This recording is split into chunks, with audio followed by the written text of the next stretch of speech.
welcome to Big Sister. I hope you guys are having a wonderful day. Thank you so much for being subscribers to my channel. Please like, share, and subscribe if you do like my content. Also check out my playlist, guys. I have a couple things there, including Military Corner. I do admit I need to add a little bit more on Military Corner, and that's because I retired from the military and I do have a lot of information and advice on things that you can expect or see in the military and how to deal with them. I believe there's a lot of people who have these sort of, I don't know, they hear a lot of wild stories from people about the military, and it's like the Twilight Zone, right? And you're going to go in, you're going to be experimented on. It is nothing like that, okay? I've been in, I've served, and I'm retired now. I'm happy for the decisions that I made when I was 18 years old or 19. I had started college, and then from there, I just got into the military. And it's really been amazing. So I'll talk more about that in another video, but I just want you to know, don't listen to the people who did not retire. They're the ones that served like 3 years or 6 years and they got out and they have the story. And a lot of times maybe it's because they did experience some things, but the things that certain people do at certain duty station does not mean the entire military is like that. The people you want to get information from about the military are the ones who finished, the ones who retired, okay? And we're going to tell you the good, the bad, the ugly, but definitely the benefit of being in the military and how it can help a lot of you guys, okay? But I think I'll do a separate video about that. I want to talk about something that I've been seeing on TikTok, on YouTube, and it's talking about children who go no contact with their families, and you're getting different sides of it. You know, there are parents who get on there and they talk about how they don't hear from their children and all of that. And I think it's one of those things. Well, let me finish. So they're not hearing from their children. They're saying that children don't call them, and then you have the children that go on and then they're talking about the parents and this, that, and the other. And it's one of those things that's really, we can't judge, right? Because we don't know why that's needed. Some parents, they're doing that out of sincerity. They may feel lonely, they may feel hurt, but I always just feel that you have to find a way to present those things without necessarily exposing your children, if that makes sense. Because, or saying that about your children, because to me, I don't know who this person is. I don't know who these people are that's talking about their children that's gone no contact and saying all these things. But there's people who do know these individuals and they do know who the children are. So I feel like that will probably cause a wider gap between the two. And I also feel like sometimes children, they go on and they're saying certain things about their families. And that's another thing you take it with a grain of salt. Now, sometimes children need this healing and they have to speak about it, especially in the cases where they've been violated in some way. They need to speak about this thing. This helps them and it's helping other people. They've been abused. They've gone through a great deal of rejection. We can tell anybody who's gone through this how they're supposed to talk about it. This is just their avenue. This is just their way. But if it's just small things that happens, disagreements that perhaps they can try to discuss with themselves or bring it out in a way where you talk about the matter without exposing exactly who you're talking about, then do that. So there's so many flip sides to the matter. So you have people who are either totally jumping on the bandwagon with the parents and saying, yeah, this is terrible. And then you have people who is against and saying to the parent, well, I'm no contact with my family and I'm no contact with my parents. And you sound like you are a parent who just thought about yourself and your children were this objects, and they're attacking these individuals. But what they're actually doing is they're taking their pain and they're comparing their parents and what their parents did and thinking all parents do this. Not all parents do this. There are parents actually who have been very loving and very supporting supportive to their children, but their children still choose to ignore them later on in life. Their parents who have dotted every I and crossed every T, they were loving, they were caring, and their children abandoned them regardless. So one of the things we have to be careful of is not thinking or saying to people, well, you must have done something to your children because your parents did something to you. Because what you're doing is you're projecting your reality onto these individuals. Granted, it could be true in some instances, but it's not always the fact. Okay? So anytime we're listening to people that's talking about certain things, and if it triggers you and if you've experienced it, you have to be careful not to project that and assume that that mother, that father, the parents are a certain way based on how your parents are.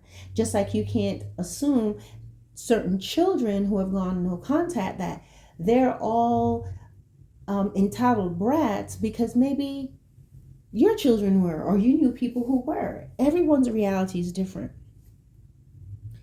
So what do I have to say about individuals that's gone no contact? I would say that everyone's story and reasons are different. So when we listen, we have to listen objectively. And we have to be careful that we don't take anything that we feel we've experienced and then put ourselves in it. Because that's like you're monopolizing what is going on with your own thoughts and what you think with your own experiences, and you're not able to think clearly or think in a way that is impartial. My opinion is this: in cases where you have children who have gone no contact with their parents, it's normally one out of two things. Okay, either the parents were neglectful, abusive, they didn't listen to their children, they saw their children as an extension of themselves, not as individuals. Perhaps they ignored or did not protect their children, where the children were being bullied or violated in some way. Sometimes the parents were the first bullies for the child. Sometimes the parents did not protect the child when something happened to the child and the child went to them for protection.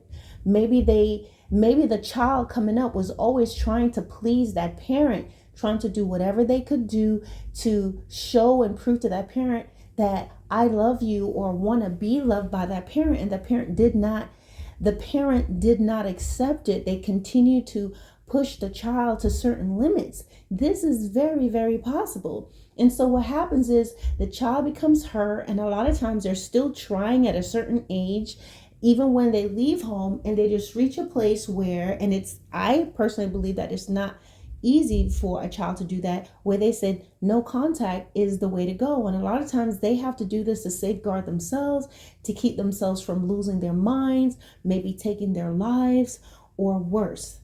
Okay, that's how they find their peace, and that has to be respected.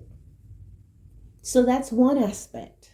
Okay, then you have children. The other flip side is that you have children who can be absolutely ungrateful. Their parents did their best for them. I remember hearing one of these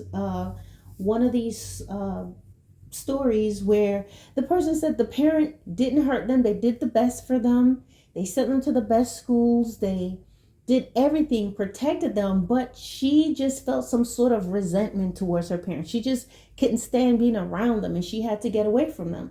In my opinion, that is completely a selfish thing, to resent your parents for what?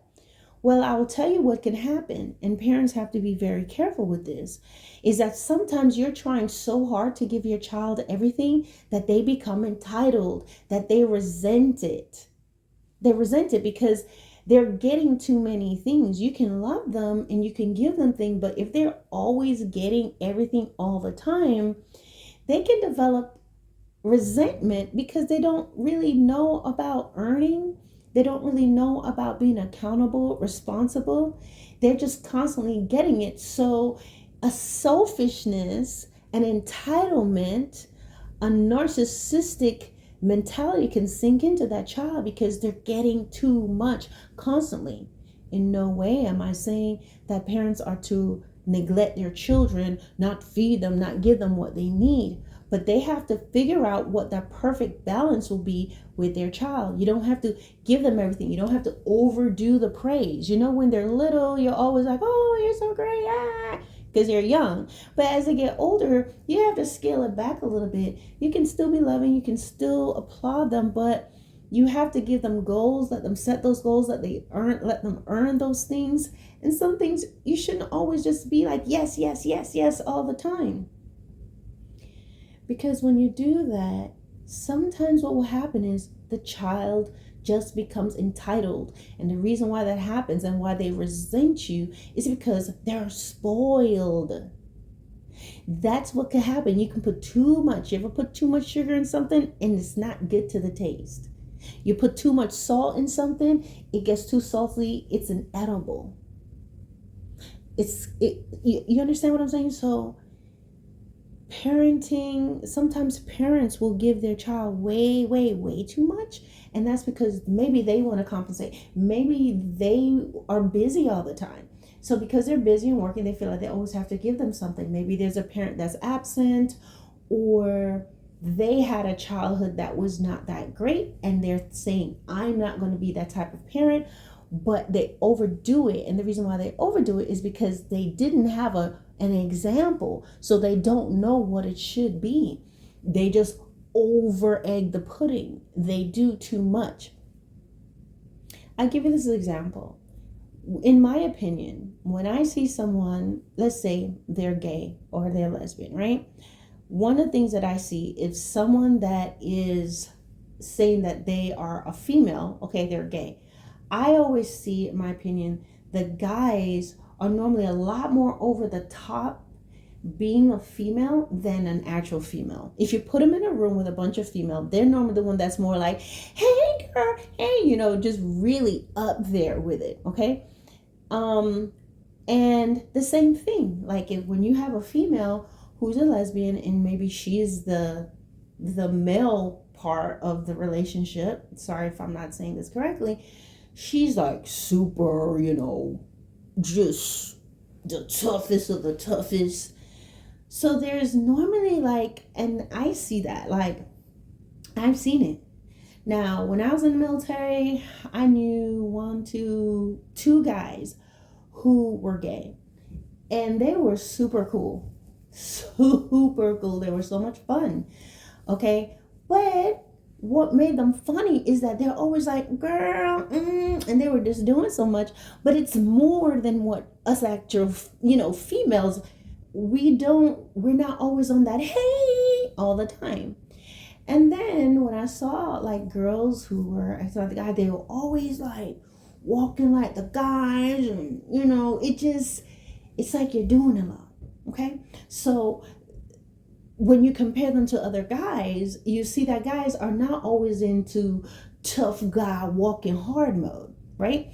So why do I say all that is that sometimes as parents, when you're attempting to try to be the best parent, you can do so much that you end up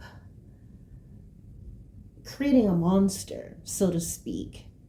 And they don't care because they just see you as someone that gives them things. Okay? So they get to a point, it's not that you hurt them or anything, they just never appreciated you. So you don't matter. So they take off and they leave because they have no substance within them. Their morals, values, ethics, they're lacking it because they've just been getting. Okay? And then finally, some children, as I believe I said this already, if you've neglected and the parents have hurt them, that child is going to escape. They normally don't escape immediately. Some do. They can't wait till they turn 18 and they go off to college or they take a job and they leave and they never come back. But there's some, they still hang around because in that child, they're hoping and they're desiring to have a better relationship with that parent. But the parent continues to do certain things that hurts them. The parent is not really thinking about the child hurting or what they're feeling, because again, they have objectified them. They don't think that way. They think in terms of, they have a God mentality of, I've given you food, clothing, I brought you into the world, and it's like, hey, that's kind of like a job. It's like you go to work, right? You signed up. No one forced you to go work at, let's say you're working at an engineering company, or you go to work for Tesla, whatever. No one forced you to get that job. You said you wanted it. You filled out the application and you took that job. So then get to Tesla and then you're complaining, right? Y'all need to appreciate me because I show up and I do what I need to do, and I'm doing this and I'm doing that, and I'm carrying out all the programming, and I'm doing this and I'm building the software, and I'm doing this and I'm handling the robotics. That is your job. You signed up for it, right? So again, I always want to be careful here, because we never want to negate parents and say, that's your job, because they don't really have to do it. But a lot of times when parents are thinking this way, like, oh, it's like you owe me. There's this constant I owe you thing, and they don't listen to their children. They don't feel like their children have a voice. Then what's going to happen is they're going to disappear, right? And then, of course, they go away, and then society is saying what they should do. And then there are two types of people that's going to tell you this. That's going to tell someone, well, it's your mom, it's your dad, it's your parents, you just no matter what. Normally, it's the person who has the perfect parents. They had a healthy relationship. So because of that, what's going to naturally happen when you grow up in a nice, healthy household, in a good relationship with your parents, okay, where everything is just lily perfect, lily white picket fence, and everything is all good, and the flowers and everything is beautiful, you have no idea. So you're going to tell the person who has distanced themselves, you're going to tell them, you need to be with your mom and your dad no matter what, right? And you're not knowing that this person has been violated in some ways, maybe by their dad or their parents. They were not treated the way that you were treated. And because you were treated in that way and you were given that healthy balance, you can think in a healthy way. So you can say, you must always love and appreciate your mom and dad, because you love and appreciate your mother and your father, because they've been great parents. They may not have been perfect, but definitely they didn't sell you off as a sex slave or things of that nature, or beat you till both your eyes are shut, right? Then you also have the other group. What was I thinking about? The other group that will try to convince you to stay in these type of relationships, or when you go no contact, say, well, it doesn't matter, that's your mom or dad, are those children who, or it could be siblings, who thinks that that type of toxicity is normal. They think it's normal. They normally go to family gatherings with all their ammo, okay? And I'm talking about this figuratively, not literally. So they know that if mom or dad get to drinking, it's time to go. They know that if someone says certain things, you need to shut your mouth. Don't say anything back. If someone hurts your feelings, just chalk it up as that's how they are. So they learn how to survive the toxicity. They know how to maneuver through it and shimmy through it. And they think it's normal to be in there. So they're like, oh, you can deal with it. Just put on your steel-toe boots and make sure you have your armor on and you're good. No, that's toxic. You should never have to be in a state of battle readiness with your own flesh and blood. There's something absolutely wrong with that. Okay?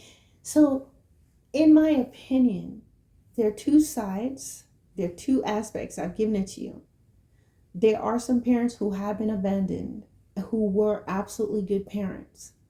They're the type of parents that the people who are saying to them, oh, you must have done something, they would have wanted them as parents, because they were these individuals who are missing their children and desiring their children.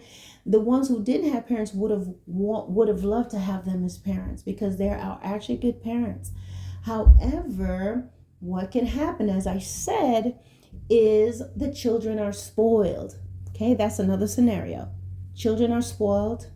Sometimes the parents were trying so hard that they brought themselves where you're kind of equals, and they kind of relinquish their parental roles. So they see their parents like as their buddy or friend that they kind of dismiss.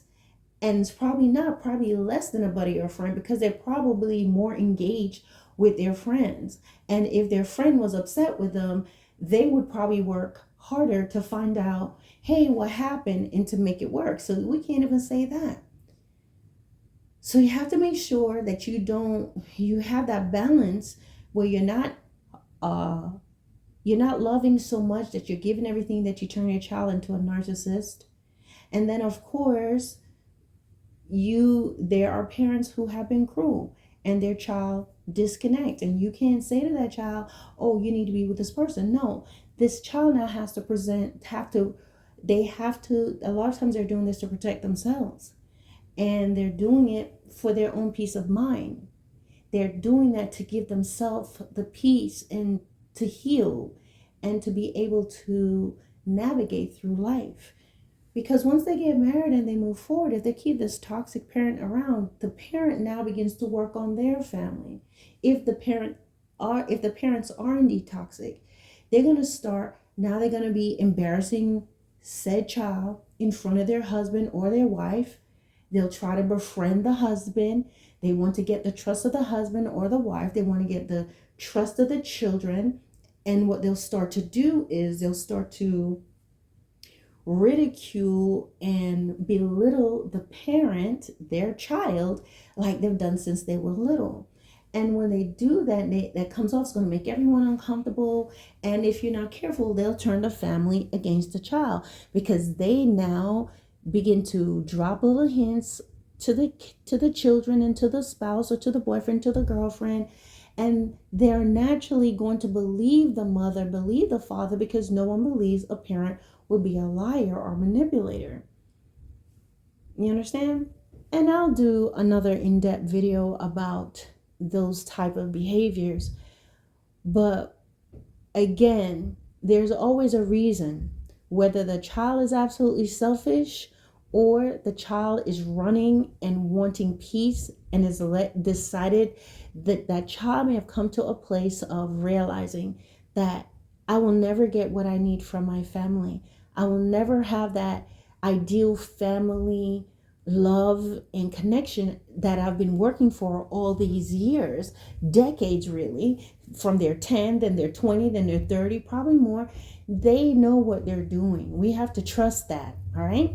And then again, there are others, they got everything, but they're vacuous. They received everything. They're not well balanced. They're all about getting. And people who are always about getting, they just see people as individuals to be used, and individuals that they put on the shelf, and they'll call them when they're ready. And there is also just this idea that your mom, your dad, you're going to be there whenever. I don't need to call you. I don't need to do that. And in the meantime, they have wonderful parents who are just lonely. So there's more than one side. And I think people, when you're listening to these things, you have to, if you're still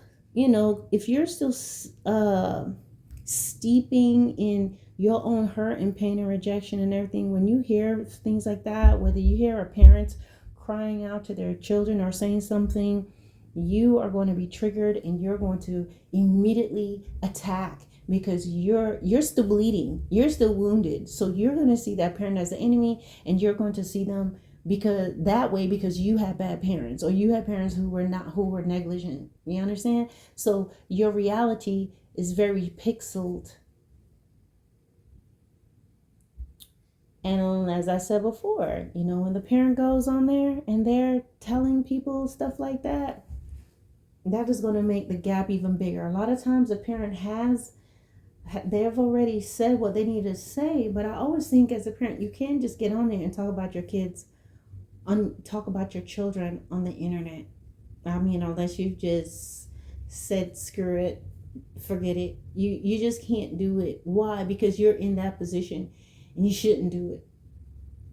A lot of times parents will think a lot about they'll think a lot about, or as they say in, was it Australia, where did they say a boot? But anyway, parents a lot of times will think about how their child should be behaving, but they don't think about how they should behave as well. Okay. And children will think about how their parents should behave and not how they're behaving. So it goes both ways.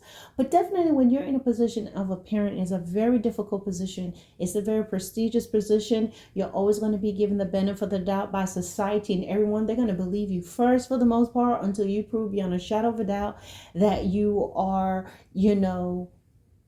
not what you're portraying yourself to be. So when it comes to that, I personally don't think that a parent should get online and discuss their children, because you are the parent and you just shouldn't do it. That's my opinion. Okay. If there's a way that it can be discussed and where it's therapeutic and it helps others, because there are a lot of parents who are hurting, right? And I think that could be good. So if you have to be vulnerable and maybe speak about some things with your children to help a demographic of parents who are hurting, then I say yes, it's for a good cause. But when a parent just gets on there and they're just rambling and they're just mad and they're just saying things, I don't think that's helpful at all. When you open your mouth, it should be something that's helpful, that's going to help other people.